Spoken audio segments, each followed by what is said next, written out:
This is the Louie Tee Network.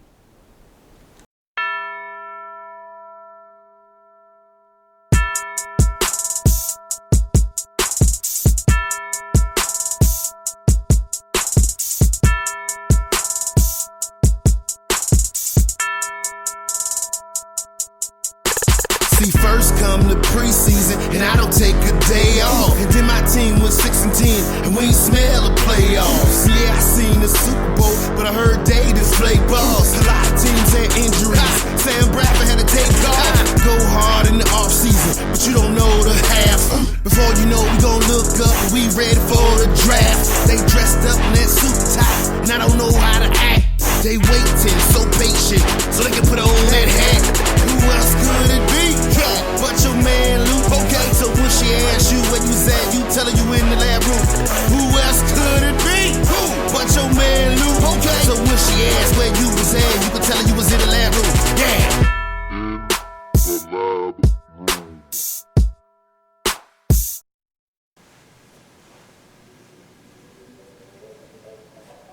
Who else could it be? For me, your me. Louie Tee, welcome. You are in the lab room. Of course, I am your host, Lou. Thank you for joining me. Week 17 NFL Whiparound. Man, we've hit the end of the road. And it is so bittersweet. My last Sunday sitting in front of two television sets, watching games simultaneously. That has come to a conclusion. And I must say, it was some very entertaining football to finish up week number 17. More upsets, more teams raining on others' parades. That's what family business in week 17 is all about in the National Football League. And so, let's jump right into the proceedings this evening as we talk about one of the biggest games of week number 17. Jets at the Bills is where we'll begin. I talked about this game on my picks show on Friday or Thursday, I believe it was, and I talked about the fact that no one wants to go to Buffalo first and foremost, and I've been saying this for years. I've seen seasons go to Buffalo and die. It's one of the worst places to have to go late in the season. It's cold, it's nasty. To win a game, that defense is usually ferocious, and even though they've had their struggles, it was nasty and ferocious today.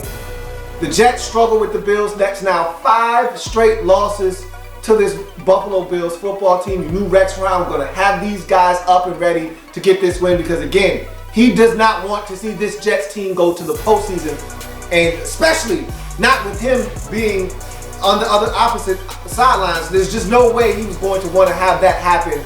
And so you know he's going to have those Bills players up. He probably told them a number of times what this game meant to him, and they went out and got it for him.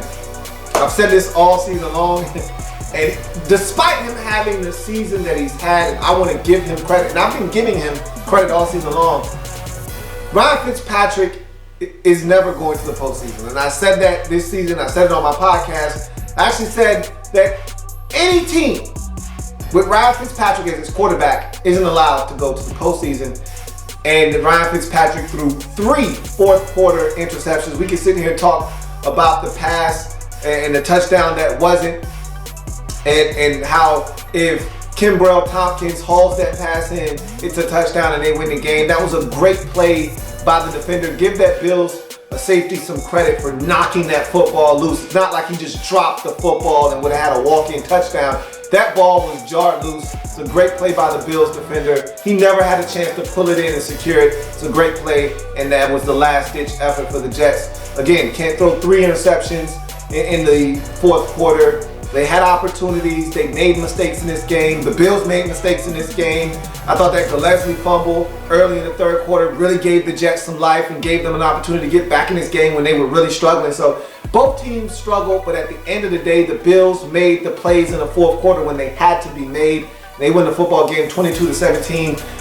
Jets missed the postseason, and I thought that's what was going to happen. It's a shame because the Jets have played so well this season. They deserve to go to the postseason. Problem is, only 6 teams get to go, and they weren't one of the best 6 teams in the AFC, or at least by statistics, they weren't one of the best 6 teams. If you could take the Texans out and put them in, then you probably have the 6 best teams in the AFC. But Make no mistakes about it. They had opportunities to win this game. They didn't take advantage.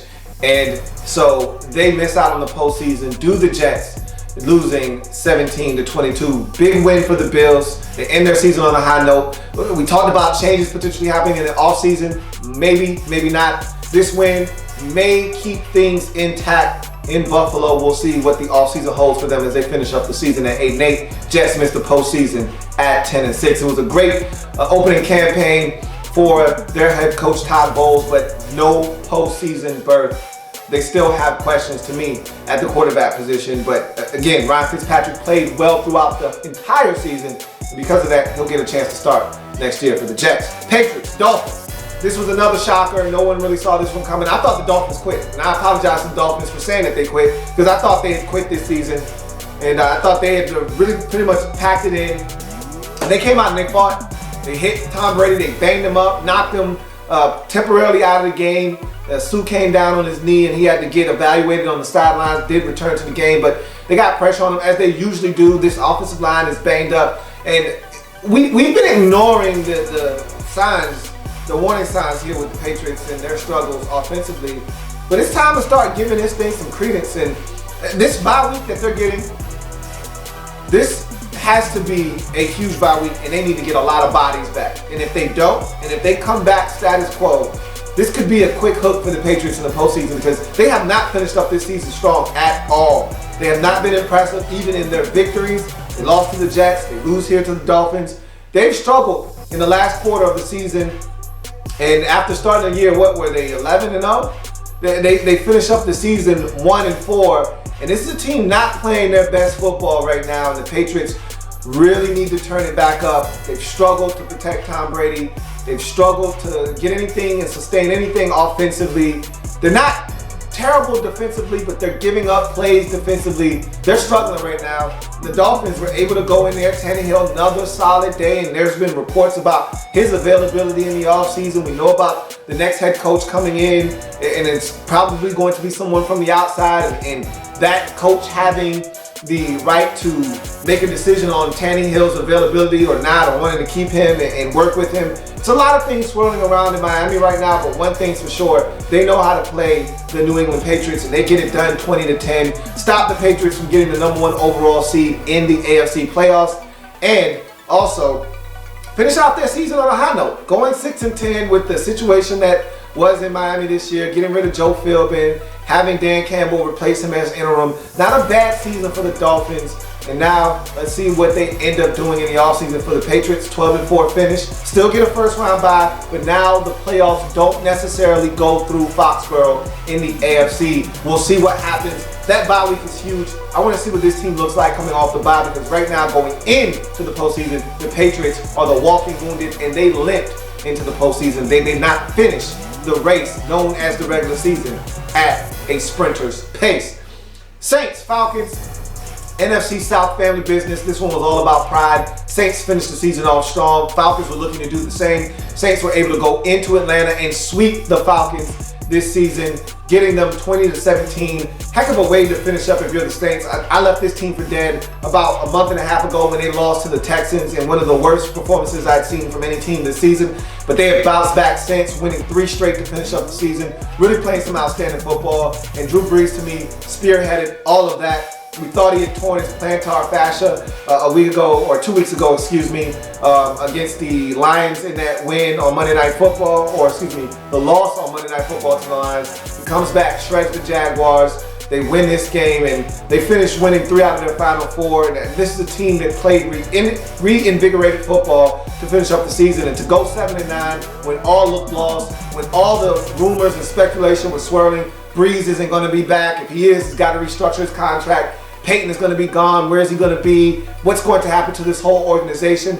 I think this finish, winning 3 out of their final 4, stabilizes things. And all you've heard Drew Brees talk about is, we want to be back, we want to be back. And I think that's a good sign for this Saints organization. Meanwhile, for the Falcons, bittersweet finish to the season.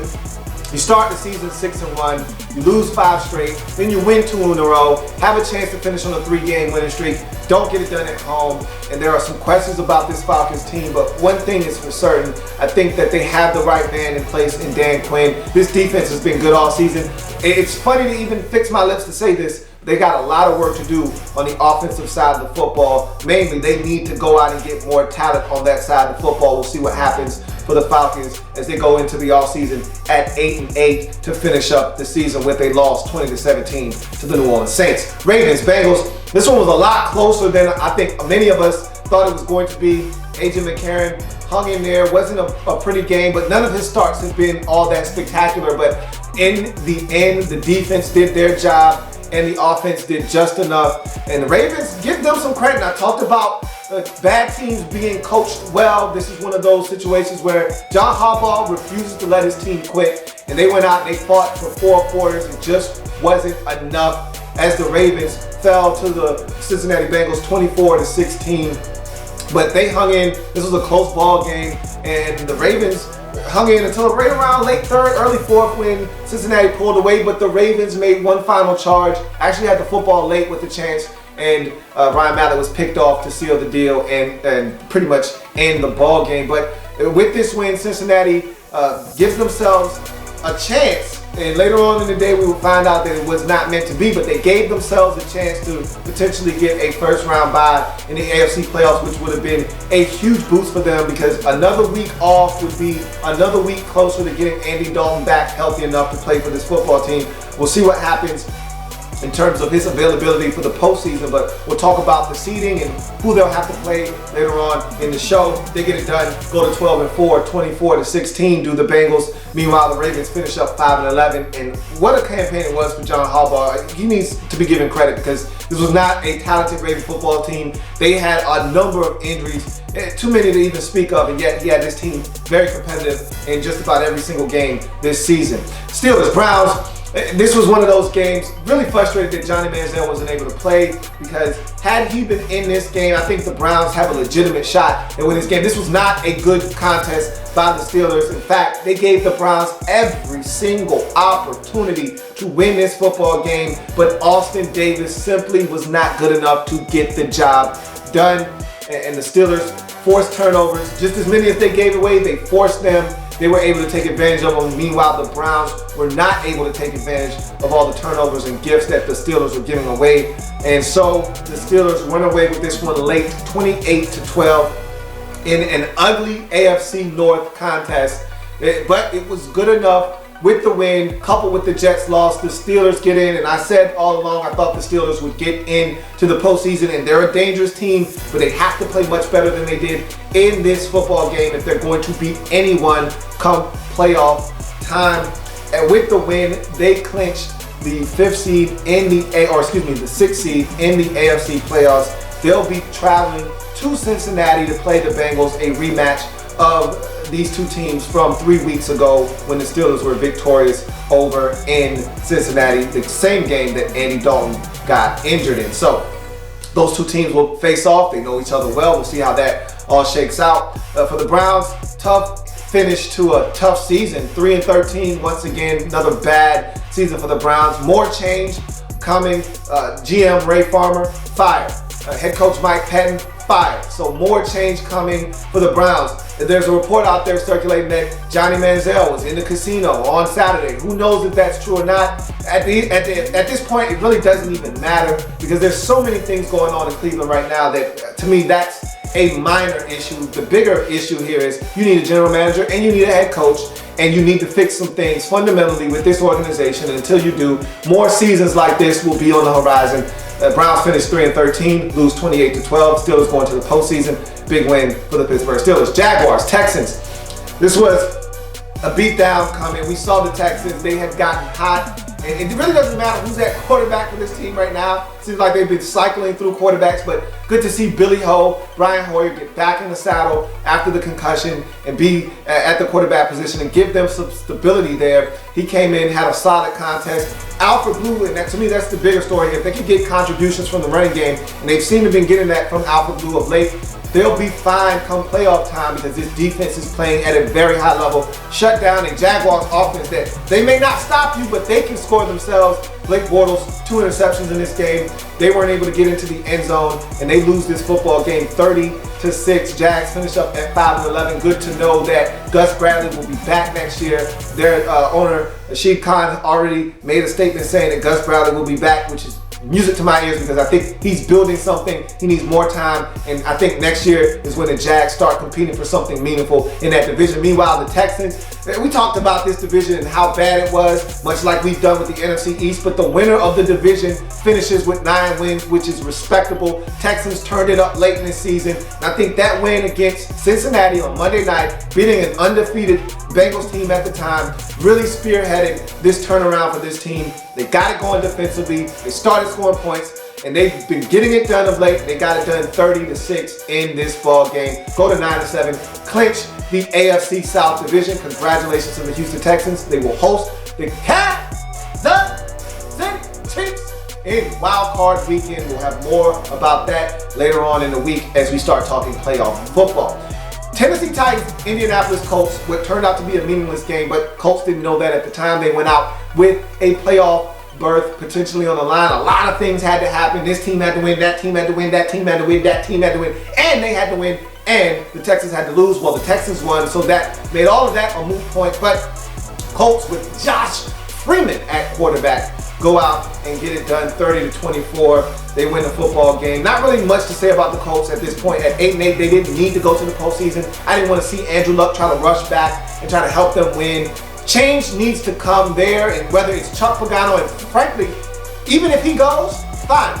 They have to fire Ryan Grigson, and I'm not a guy that advocates firing anybody, but he is the worst general manager in all of football, and until he goes, it's going to be much more turmoil in Indianapolis. That is for sure. Titans 3-13. No Marcus Mariota, no chance for these guys. And even though they put up a fight in this game, they're a bad football team, and they've got change coming. They're going to be looking for a new head coach. They may be looking for a new GM. We'll see if Rustin Webster is able to hold on to his job. But they finish the season at 3-13, lose the game 24-30 to the Indianapolis Colts, who finish up the season at 8-8 and miss the postseason for the first time since Andrew Luck was drafted to this football team. Washington Redskins, Dallas Cowboys, meaningless NFC East family business. Redskins start their starters, but start trickling those guys out of the game as they got a lot of things accomplished early in this game. Kirk Cousins continues his red-hot assault on the league, 3 touchdown passes in the first quarter. He left the game. The Redskins were up 24-0 on the Dallas Cowboys. Cowboys made it interesting at halftime with a 24-14 deficit, but they pretty much were put out of the game in the second half as the Redskins get it done 34-23. Redskins go to 9-7. They clinched the division last week, and so they, like I talked about with the Texans, finish up the season at 9-7, and that's a respectable mark for a division winner. They'll be hosting whoever, and we don't really know because what the Seahawks did, and we'll talk about that a little bit later on, and then we still have the Sunday night game, so we'll see who the Redskins will be playing, but if they don't know who they'll be playing in Wild Card Weekend, they just know that they'll be at home hosting the game. Cowboys finish at 4-12. They've got a number of questions to answer, and they could fall anywhere from 4 to 6 with their draft picks and where they end up in the first round. And I think quarterback has to definitely be on the table. And if they fall in love with the quarterback at the top of the draft, I think the Cowboys may have to pull the trigger on that after finishing 4-12 on the season.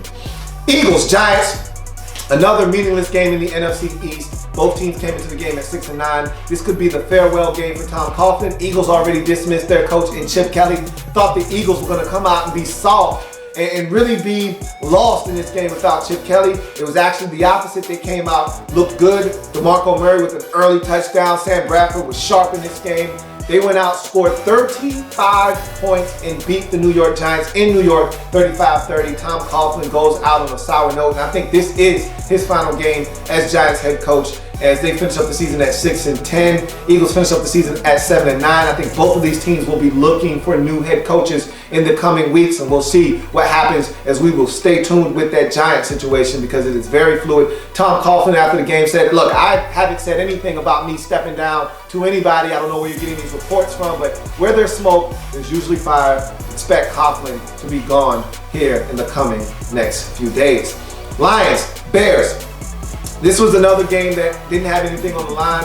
NFC North family business. Lions came into the game playing much better football of late, and they were looking to really close out the season strong after the tough start that saw the team president, the GM be fired, some coaches, offensive line, offensive coordinator be ousted.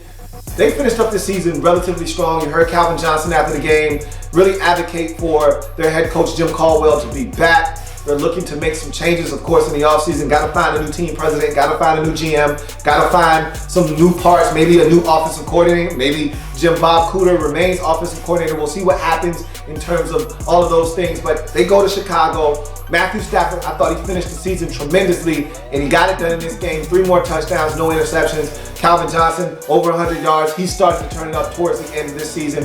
The defense continued to pressure Jay Cutler. 4 sacks on Cutler in this game. Cutler was pressured, and he made some mistakes. A couple of interceptions, costly turnovers in this game as the Lions go on the road and beat the Bears at 24-20, finish up the season at 7-9 to the Lions. Bears finish the season at 6-10. And for the Bears, look, 6-10 isn't great, but to me, that's a winning season for the Bears because this was a team that was undermanned, and really not talented. And you could argue one of the least talented teams in the league, top to bottom, and yet they got a lot out of this team. Had them at 5-7 late in the season with a chance to make a postseason run. Finished the season 1-3, and that sealed their fate. But this is a team that has played much better football of late. They went on the road last week and beat Tampa Bay. This is a team that competed each and every single week. And there are a lot of things to look forward to, including your first round pick, Kevin White, coming back and helping you next season. If you can get Alshon Jeffrey signed up, I think if Adam Gase, and I'm pretty sure he's going to be gone. And maybe he doesn't have a job out there that he likes, but I think this is the year that he finally gets a head coaching gig. Going to have to find a new offensive coordinator. I thought he did just phenomenal work with Jay Cutler. You're going to have someone come in and do the same with Cutler. But what you're doing with Vic Fangio, what you have with John Fox, we're going to have solid coaching once again. Let's see if you can't turn some things around next season and compete in the NFC North. They finished the season at 6-10. Seahawks, Cardinals, what a surprise this was. Not necessarily the outcome, but how dominant the Seahawks were in this game. You would have thought the Cardinals had nothing to play for as they were trounced by the Seattle Seahawks 36-6, and this is why I've warned Redskins fans, you do not want to play this Seattle Seahawks team. I think a lot of fans will rethink that after seeing the performance put up by the Seahawks in this game. They really jumped the Cardinals in this game, and the Cardinals didn't know what hit them. 5 straight possessions to start the game, 5 straight scores for the Seahawks. When the worst thing you can do early in the game is miss an extra point, you're doing a lot of good things in the football game. And they scored the game's first 24 points or so, 17 for sure, until I think the Cardinals got their lone touchdown in the game to Larry Fitzgerald. And then the Seahawks went back to work. They were dominant in this game, and they converted on third downs, they scored touchdowns when they got in the red zone. They were dominant, and they didn't even score in the fourth quarter. I mean, if they really wanted to put their foot down on the gas pedal, they might have been able to score 40 on this Cardinals team. And when it's all said and done, the Seahawks win this game, beat up the Cardinals, and I think they show a lot of people out there that may have been doubting them that last week's hiccup was exactly that, just a hiccup. This is still one of the most dangerous teams in the NFC, and I don't think anybody really wants any part of this team come postseason time. They get it done 36-6, go to 10-6 on the season. They're awaiting the outcome of the Packers-Vikings game on Sunday night to determine where they'll be going to play their first round playoff game. They're already on the road. They're not getting a home playoff game yet. They could potentially get one depending on what happens, but of course, as a 5 seed, you're less likely. 6 seed, you're not possible to get a home playoff game, but we'll see. But make no mistake about it, this Seahawks team playing good football. Russell Wilson might be the hottest quarterback going into the postseason. I think Kirk Cousins and maybe even Cam Newton might have something to say about that, but he's playing some outstanding football, and he has his team clicking on all cylinders offensively, and they're still awaiting the return, and I think he may be back for the postseason of beast mode. Marshawn Lynch, this team is scary, and they got it done 36-6 for the Cardinals. Look, a win, you still weren't going to get home field advantage throughout as the Carolina Panthers took care of business, but you didn't know that at the time you went in and you laid an egg in this game. That was not the way you want to go into the postseason, but make no mistake about it, at 13-3, still one of the most dangerous teams in the playoffs in the NFC bracket. However, they had done to them what they did to the Packers last week, and the only difference is Packers have a week to bounce back and kind of clean some things up going into the postseason. This is the last thing you'll see, the last image you'll see of this Cardinals team come until the postseason, and they have a bye, so this is going to linger for a while.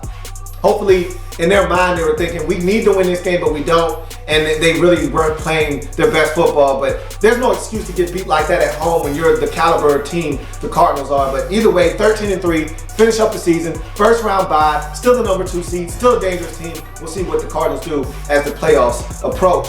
Raiders, Chiefs, you got a legend, first ballot Hall of Famer, Charles Woodson, Uncle Charles, last game in the National Football League after 18 luxurious and absolutely classic seasons. And so he goes out, plays his final game, but it wasn't enough as the Kansas City Chiefs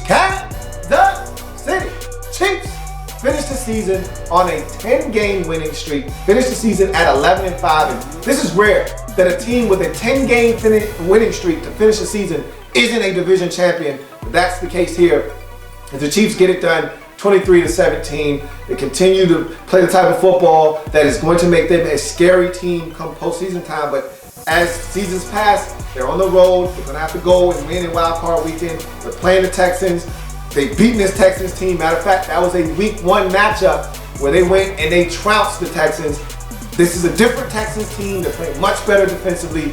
This is going to be an intriguing game, and we'll see what happens there as they finish up the season at 11-5 for the Raiders. 7-9 campaign. They were looking to try to get to 500. This is a very successful season for year 1 for Jack Del Rio. I think they're buying into what he's selling in Oakland. Now let's see some of the offseason moves that they make to strengthen this team and give them a chance to compete in this division next season. Buccaneers, Panthers. Wow. This was a close game early. I thought the Buccaneers came out, showed some fight, forced some turnovers, gave themselves a chance, but offensively, they lacked the firepower necessary, and missing Vincent Jackson is huge for them. They weren't able to get it done with the turnovers that they were given, and the Panthers finally put their foot down on the accelerator and ran away in this game. 38-10 is the final score. Panthers came out sluggish. Thought they had some drops by Fingers Brown, and they weren't able to get it done early, but they turned things around. Cam got going and started hitting guys and became surgical. Then they got some contributions from Cap and others. And I love Cameron Artis-Payne, and if he can become the new D'Angelo Williams and you get Jonathan Stewart back, they could have something going into the postseason there at the running back position. 38-10 is your final score. Panthers lock up the number 1 overall seed in the NFC playoffs in that first round bye, so they'll be all taken care of until they see their first opponent in 2 weeks. For the Bucks, just remind yourself that they were 6-6 at one point. This was a successful season for the Tampa Bay Buccaneers, and a lot of people want to point to the suspension of Quan Alexander, their big-time rookie linebacker, as the turning point of their season. He got suspended 4 games ago. They lose the final 4 games. You could talk about that if you want, but they had opportunities to win some games. Saints came there, they were struggling, they lose that game. Bears came to their place, they were struggling, they lose that game. So no excuses, they didn't get it done. They didn't get it done in this game, and they lose the football game 38-10. Mike Evans loses his cool, gets ejected from the game. He should be expecting a fine coming as he really berated one of the officials late in the game and got tossed. They lose the game 38-10 and finish up the season at 6-10. Rams, 49ers. This game went to overtime, and this was some meaningless NFC West family business, and I talked about this on my picks show. I said, this is the type of game that Jeff Fisher, as St. Louis Rams head coach, goes to San Francisco and has a chance to get to 500, but loses because Jeff Fisher never finishes 500 in St. Louis. And what does Jeff Fisher and the Rams do without Todd Gurley? They go to San Francisco, lose the football game, and finish the season at 7-9. And that's where this Rams organization is. They're stuck in neutral, and until some things change, they'll continue to be a mediocre football team with a great running back and a great defense and no quarterback. And that's where they are right now, and that's how they finish up this season at 7-9.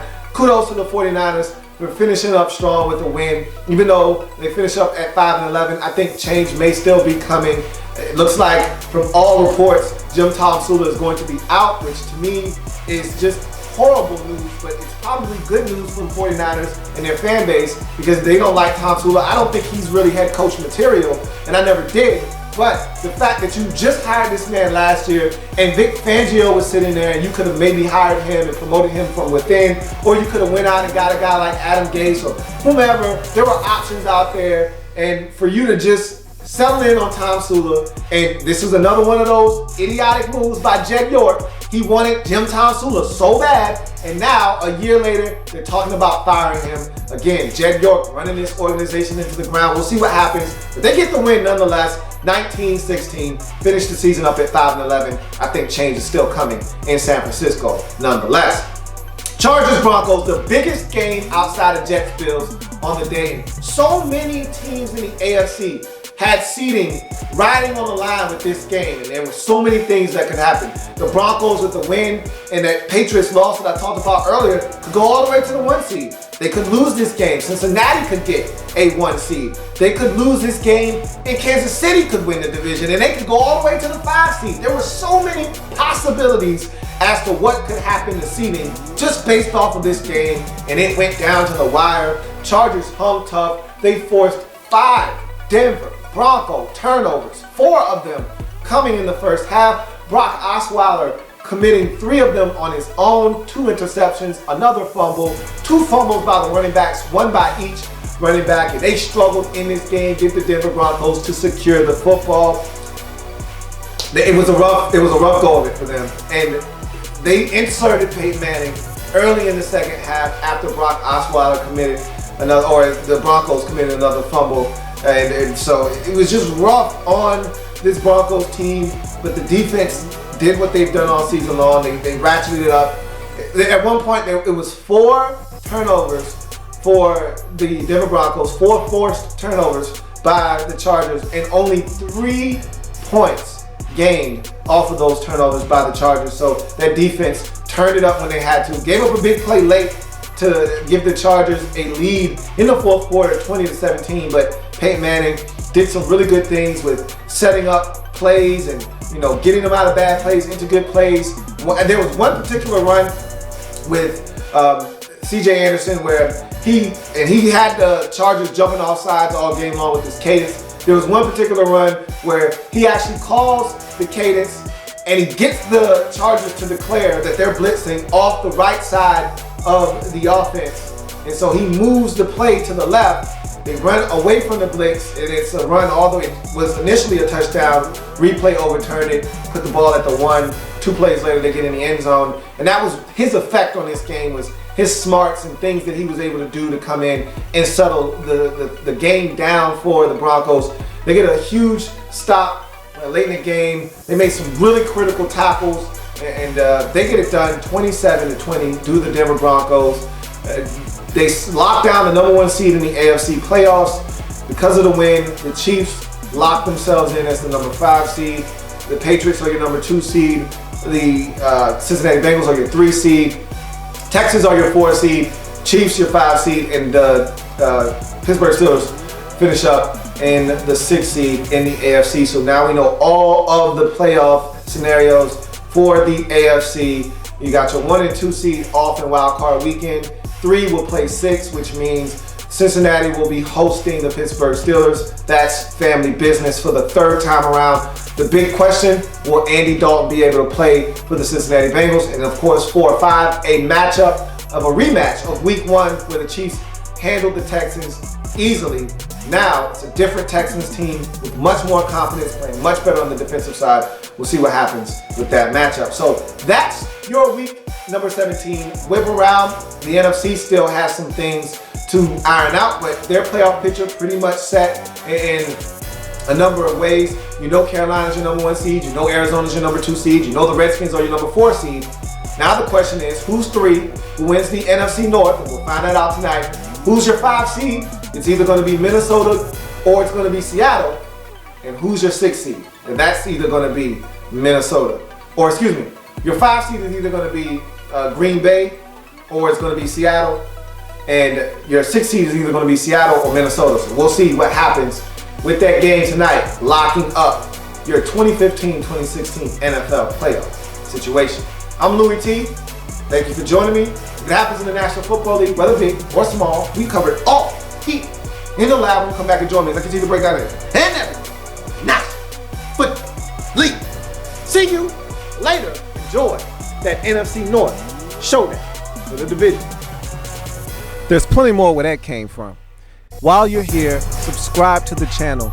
If you want more Louie Tee, be sure to follow me on Twitter @InTheLabRoom, or you can like the Facebook page @InTheLabRoom. That's In the Lab Room on Facebook and @InTheLabRoom on Twitter.